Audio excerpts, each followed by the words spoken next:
gathering. For a certain cause today, I stand here vehemently supporting the motion put forward, and we can clearly see, and it quotes, open access research accelerates medicine, unquote. While revolving into my entire statements in this moment of time, I'll first of all revolve around the statements given by Jawaharlal Nehru that long years ago we made a tryst with destiny, and now is time when we shall redeem our pledge. At the stroke of the midnight hour, when the whole world sleeps, India will awake to life and freedom.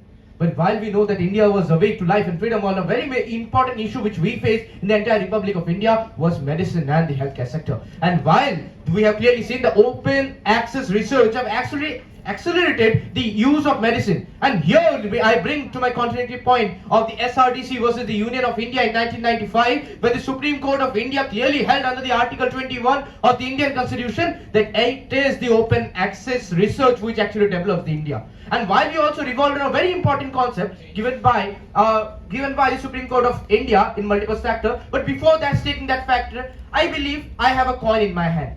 And when we toss this coin, there's a 50% probability of getting this side, but there is also 50% probability which are the demerits of open access research, and I will to revolve around the open access research. While we look into the entire SRDC versus the Union of India 1995, which revolves around the Article 21, we also have the state of Punjab versus the Ram Labhaya, which clearly states that when in the entire Republic of India, it is the United Nations Human Rights Council which have clearly accelerated, while there is an open access research, the quality of open access research have degraded for a longer period of time. While we are clearly saying, on one hand, we can clearly say that it is the pandemic, in the COVID-19 pandemic, where we have seen that open access research have helped, but to what help it have done? It is the harm of the quality. But while revolving on the harm of the quality, we also have to understand the other hand. On the other hand, we clearly understand that to produce mass amount of medicines in the period of time when it is required, it is the open access research. While revolving into my second point, that is the Guwahati committee. The Guwahati committee have clearly highlighted in the 1995 that it is clearly the open access research which is helpful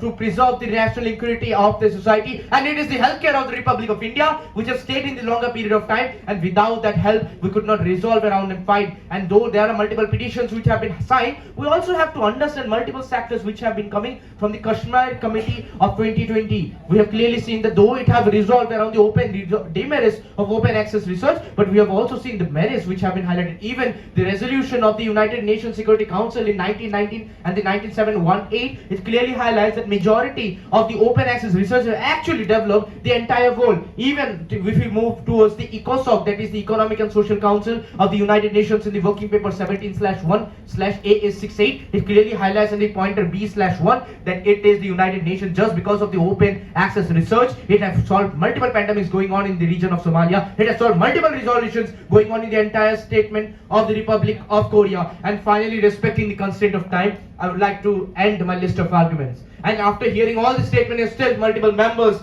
are quite adamant to the statements. It quite reminds me of a very beautiful quote by Stephen Hawkins. Stephen Hawkins mentioned, and I quote, "The greatest enemy of knowledge is not ignorance, it is the illusion of knowledge," unquote. Though with this, I rest my case, but definitely not my cause. Thank you, Honorable Guest. Thank you.